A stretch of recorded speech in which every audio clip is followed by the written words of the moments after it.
Fala aí, seus inimigos do impeachment, tudo certo com vocês? Bom, mano, talvez no horário que você esteja vendo esse vídeo já tenha saído o resultado, você já sabe o que aconteceu, mas pra quem tá vendo antes, hoje nós temos aí a votação de impeachment do presidente pelo caso Vai de Bet, e dessa vez, diferente do que aconteceu há alguns meses atrás, os muros do Parque São Jorge amanheceram inteiramente pichados, não sei se pela torcida, se por mando de alguém lá de dentro, só que mesmo assim, todas as frases eram contra o presidente Augusto Melo, além de outras provocações que tivemos também, como um Pinóquio, né, no meio ali da rotatória, com a frase "a casa vai cair", ou seja, tá um clima completamente hostil pro presidente, e a torcida, né, que antes era a única que tava do lado dele, protestando lá contra o golpe e tudo mais, se for pra lá, como eu imagino que vão, certamente não vai ser pra ficar do lado dele. Tanto a Gaviões quanto a Camisa 12 e outras torcidas também já anunciaram que não vão fechar com ninguém, independente do resultado, não estão do lado nem da oposição, nem da situação. E detalhe, o desespero do Augusto é tão grande, que eu acho que vocês viram isso daí, né, que ele contratou um advogado que foi ministro da Justiça da Dilma Rousseff para auxiliar ele nesse caso. E assim, é um dos advogados mais caros do país. O cara vai custar uma nota para advogar num caso como esse, e por isso muita gente até tá se perguntando se o Augusto vai pagar tudo isso com dinheiro do próprio bolso, tirando não sei da onde, ou usando o dinheiro do próprio clube. O que eu não duvido mais, tá? Vindo do Augusto hoje em dia, eu não duvido. Enfim, vale ressaltar também que hoje pela manhã, o advogado tentou entrar com um pedido para suspender essa votação, entrou também com habeas corpus, solicitando a nulidade do indiciamento do presidente. Então assim, tá tentando de tudo, cara. O presidente não vai largar o osso por nada, não vai aceitar sair do poder tão fácil e por isso tá jogando o jogo com as ferramentas que tem. E se isso tudo vai dar certo ou não, eu não sei. Mas de todo jeito, acho que o final, assim, como dizem, né, o fim é triste. Meio que a gente já sabe qual vai ser o resultado, independente do tempo que leve pra isso. Falou?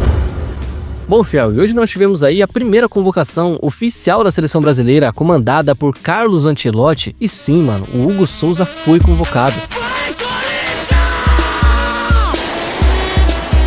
Ele que apareceu na pré-lista que vazaram, dando uma certa esperança que podia ser convocado, está mesmo entre os 3 goleiros para os jogos contra Equador e Paraguai. E beleza, por mais que a gente já saiba, né, que vai ser muito difícil dele jogar, porque o Bento pelo menos já estreou na seleção, então já é de se esperar que ele seja que nem um Cássio, né, só vai para lá para pegar uma experiência. Cara, já é uma alegria enorme de saber que ele foi reconhecido por alguém lá de dentro. Claro que não foi o Ancelotti que convocou, mas alguém deu esse voto de confiança para ele pelo tanto que ele vem jogando. Eu não duvido nada também que eles esperaram até a última hora para definir os goleiros, e só depois da defesa absurda contra o Atlético, a defesa maravilhosa no chute do Rony, aí que carimbaram de vez o nome dele na lista. Enfim, cara, uma alegria enorme pros corintianos, fico muito feliz por ele, fico na expectativa também dele aparecer num jogo, quem sabe, né? O Bento mesmo deu essa sorte na última vez, mas independente do que acontecer, já fico feliz por ele estar entre os 3. E vale ressaltar também, fiel, outra coisa, tá? Além do Hugo, o Carlos Augusto, filho do Terrão, né, hoje na Inter de Milão, foi mais um que marcou presença nessa lista e vai representar o Coringão nesses jogos também. Só o Murilo ficando de fora que eu realmente não entendi, mas tá tudo certo, cara. Feliz pelos nossos e que dê tudo certo pra eles, tá? Fico na torcida.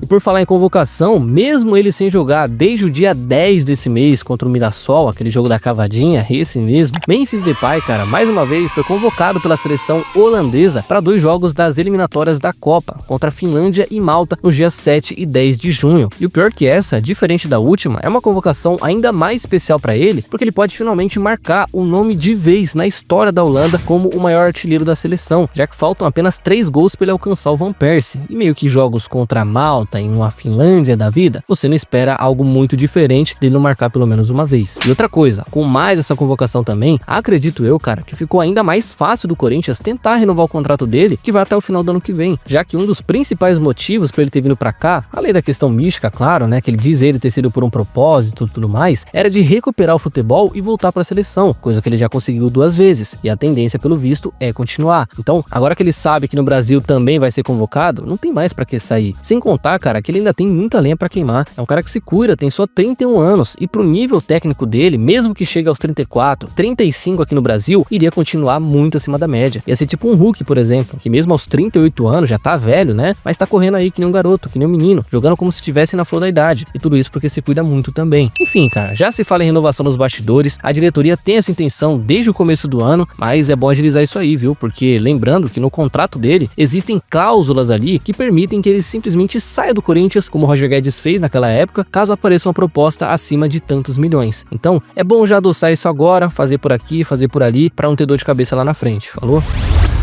Bom, mano, e ele que foi a venda mais cara do Bragantino no ano passado, né, por 15 milhões de dólares, se eu não me engano, o atacante Elinho pode estar voltando ao Brasil já nesse meio de temporada, porque não vem agradando tanto os mexicanos, né, do Toluca, desde que chegou por lá, até porque são apenas 3 gols em 23 jogos. Tá muito mal, né, um começo muito ruim, e por isso alguns clubes do Brasil já começaram a se movimentar e estão sondando a situação do atacante, como o Botafogo e o Vasco, por exemplo. Mas vai lembrar, o Corinthians é um dos times que está atrás de um ponta-direita desde o ano passado, se for ver. E o Dorival, que aos poucos está mudando o DNA desse time, né, jogando com um esquema mais aberto, o 4-1-4-1, sempre com um ala de cada lado, você vê que ele nunca abre mão, deve pedir uma contratação para esse setor, porque ele não vai usar o Carrilho para sempre, muito menos o Romero, que pelo menos para mim já se mostrou ser um zero à esquerda por ali. Então, eu acredito que o Elinho se encaixa bem por aqui, tem um perfil ideal pra gente trazer, e acho que vale uma tentativa pelo menos por empréstimo, quem sabe, né, com uma cláusula pica do Thales, por exemplo, de 15 milhões para chamar atenção, daquelas que se não der certo eu não compro, se der eu não compro também, mas é só pra fazer parecer um bom negócio. Enfim, acho que vale a tentativa, tá, mano? O Elinho, antes de sair do Bragantino, não sei se vocês se lembram, era um dos artilheiros do Brasileirão, tava voando na época, e o cara só tem 25 anos, tá muito novo, seria quase um Roger Guedes da vida, no auge da idade e do futebol. Inclusive, não que isso seja muito relevante, mas a esposa do jogador passou a seguir o Corinthians hoje no Instagram, o que pode indicar que alguma coisa aconteceu nos bastidores ou que vai acontecer. Não sei, só tô deixando registrado, mas fato é que o Elinho seria uma baita contratação e acho muito bom o Corinthians ir pra cima mesmo, porque vale a pena, falou?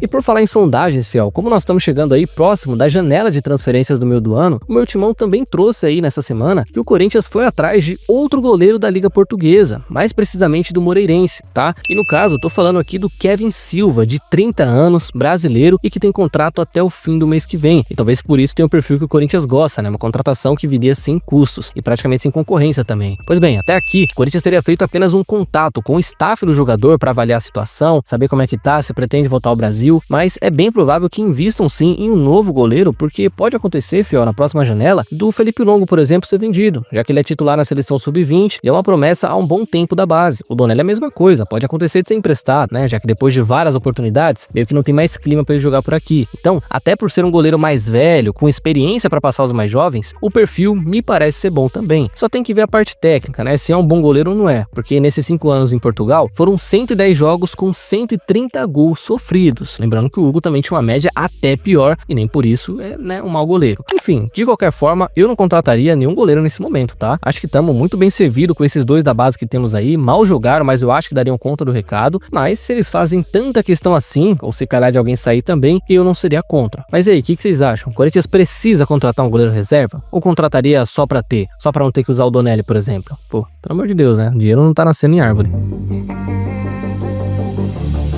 Então, fiel, é isso por hoje. E antes de vocês saírem do vídeo, não se esqueça de deixar a curtida e se inscrever no canal, que já vai estar me ajudando demais e vai contribuir para mais vídeos por aqui, certo? Espero vocês numa próxima, tamo junto e vai, Corinthians!